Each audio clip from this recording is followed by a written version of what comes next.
So I was watching Beckadayy's post about a model named Waslana. I'm not going to try to pronounce her last name because I'm incredibly uncultured and I just, I can't. I can't. So anyway, her name is right here. Anyway, so she's this model that passed away under very mysterious circumstances. Now, the police and the coroner's report did say that she had jumped from her hotel room. So I'm watching Beckadayy's post about her, and I definitely highly recommend it. Honestly, Beckaday, you know, the queen of the deep dive. Props on bringing back the era of Walter Cronkite reporting. You know what I'm saying? Like deep investigation. So if you're not following her, what are you even doing? What are you even doing? But anyway, in this post, Beckaday says that Roxlana was apparently seeing a Russian oligarch, an unnamed Russian oligarch, and this got me to thinking back to my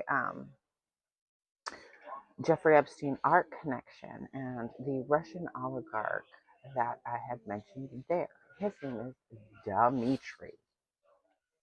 And that is what we are going to be talking about on today's. Gigi says, what now? Following the money. The Russian who knows all. Broken doll. Yes, I am going to be reading what I wrote down because I am a reading channel. That's what I do here. I love to read. I love to write. I love to write about what I read and then read it. So if I'm looking down, I am reading a script. That script is posted on a Substack.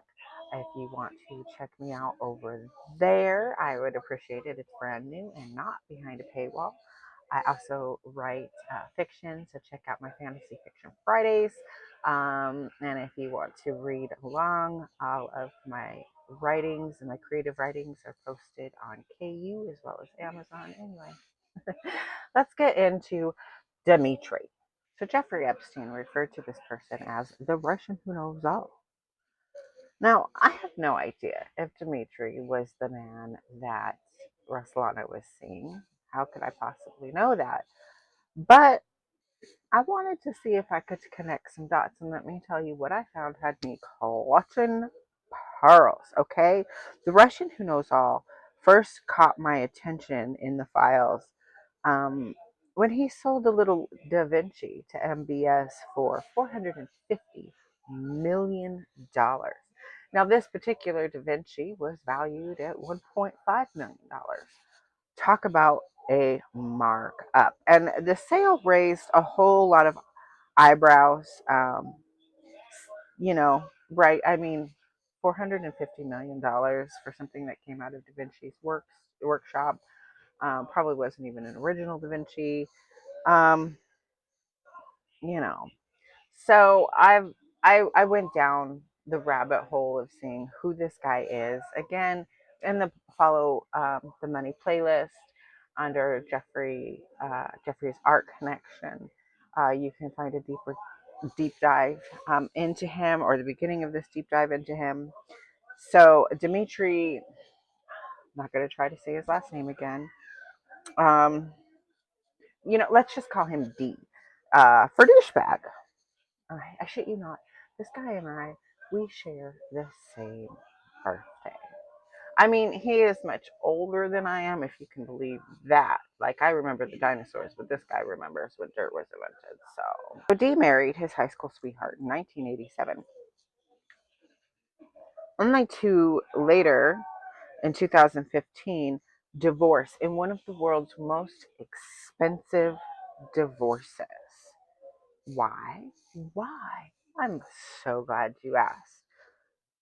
So, strained relations, and get this, hosting lavish yacht parties and having extramarital affairs with young women. Yeah. Okay. So, during his marriage, and his wife had two daughters. Dee had studied medicine, but rather than become a doctor, Dee chose the business life, taking advantage of the fall of the Soviet Union with a state company specializing in minerals. Okay, so essentially, this guy made fertilizer. Fitting. So That decision would actually make him a billionaire, hence the word oligarch, right? This guy's got money. So during the 1980s, okay, so factory owners and managers, they were being murdered in masse. So he took his family and jetted to Switzerland. Coincidentally, that same year, his business partner, I'm not going to try to pronounce the name, his business partner, yeah, he was shot in the stairwell of his own home. So the story goes that this was a mob style hit. In April of 1996, D was ratted out by one of the crime's organizers, this guy named Oleg. Now, Oleg was a local gangster who said that it was D that had commissioned the hit on his business partner, right? D would spend 11 months in prison or in jail before being acquitted after Oleg recanted his statement. And Oleg ended up being sentenced to 15 years for that murder. In 2010, D settled in Monaco, where he would take control of the football team, and he spent 113 million euros to purchase, guess what? A private island. That's right. It's actually the island that Jackie Kennedy and Mr. Onassis were married on. So very, very fancy. I mean, private islands seem to be a thing, right? Jeffrey, the Virgin Atlantic, Virgin Music guy, this guy. While in Monaco, Dee would cozy up to powerful world leaders, including Monaco's royal family, the House of Grimaldi, and the local police. Not at all mob like. But wait, there's more. So Dee's longtime art advisor was ambushed and arrested in 2014. And that's kind of where this part of the case takes off, right? So the scandal was dubbed Monaco Gate after Le Monde published texts showing Monaco's Minister of Justice, Philippe, had worked to influence a high stakes legal dispute that Dee had with the Swiss art dealer, who was also his longtime art advisor, named Yves Bouvier. So Philippe allegedly was paid with tips, helicopter rides, and other expensive gifts.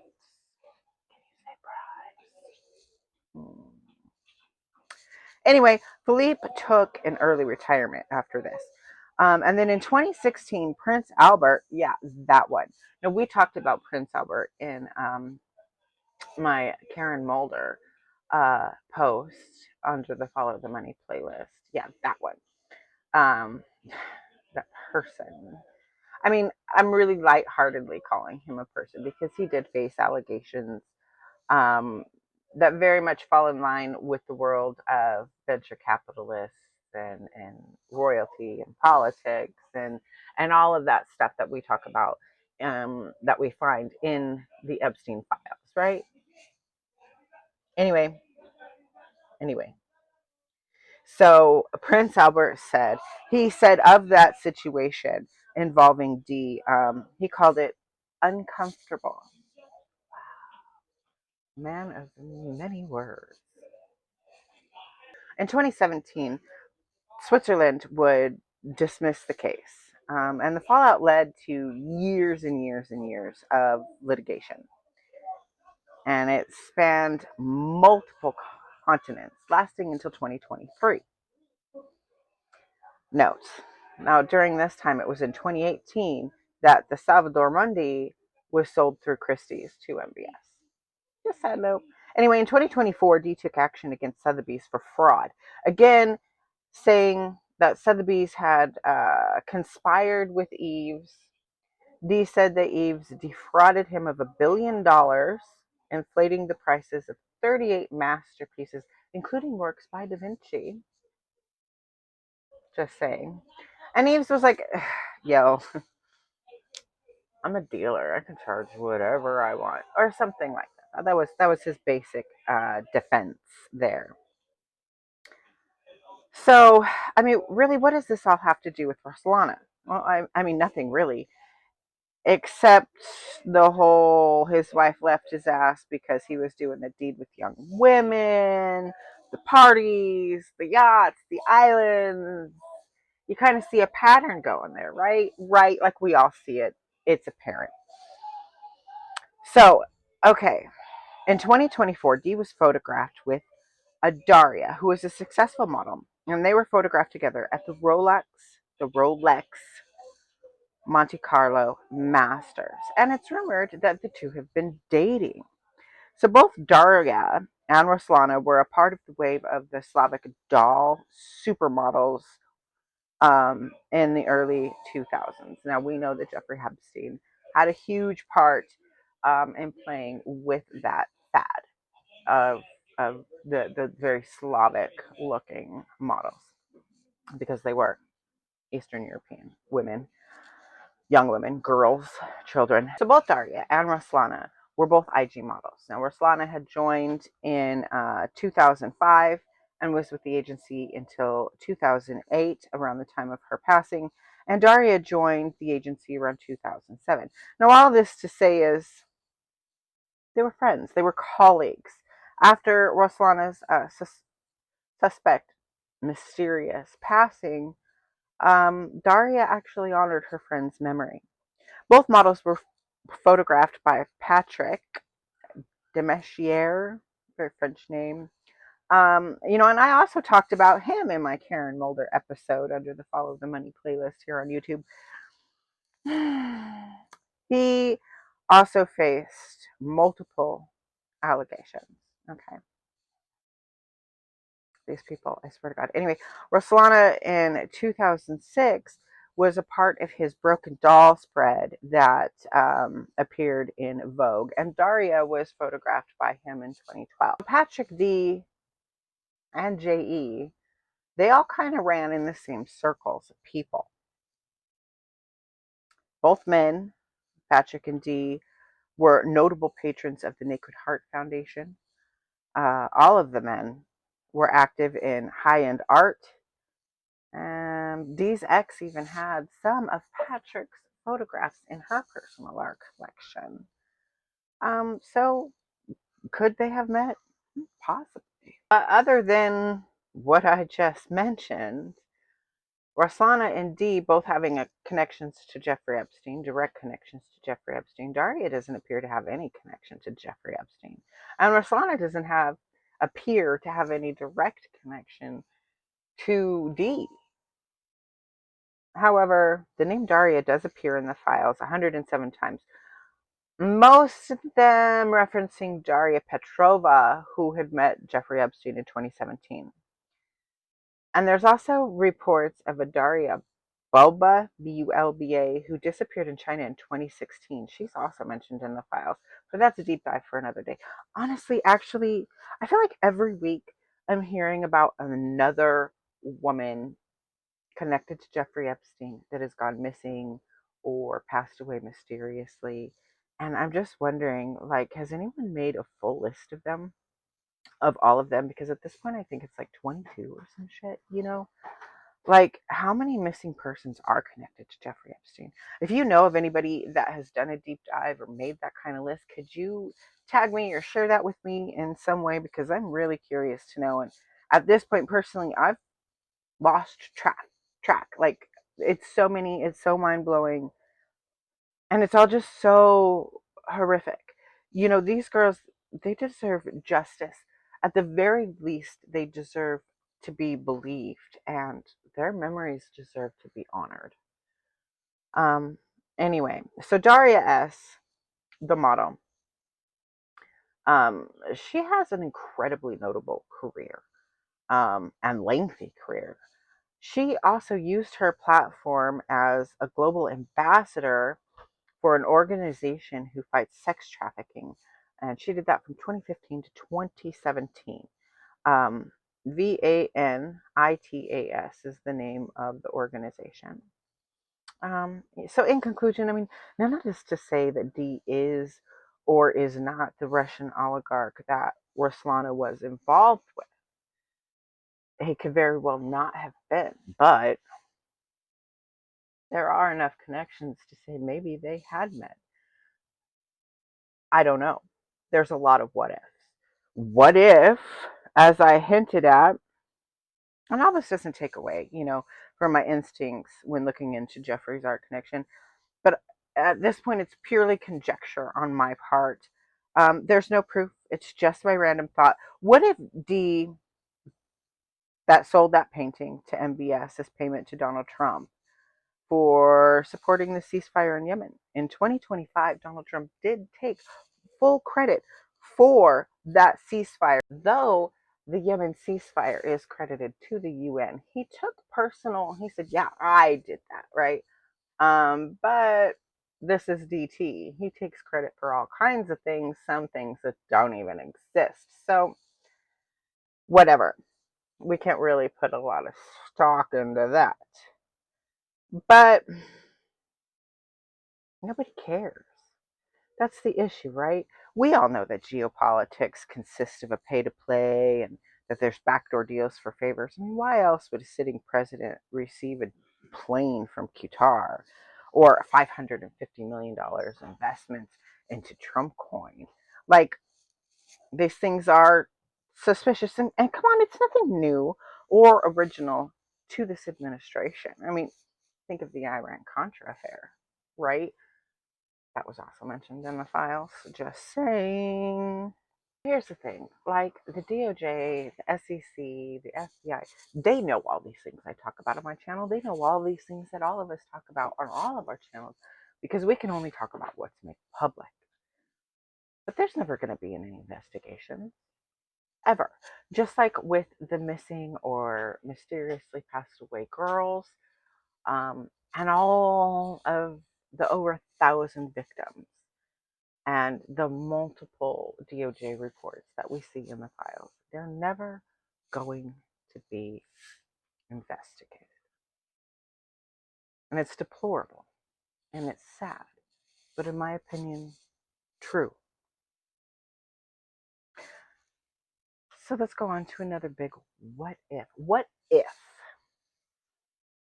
the self-proclaimed money man, as he said in one email where he was approached to broker said ceasefire in Yemen, which he declined, saying, I'm just the money man. I don't do that kind of thing.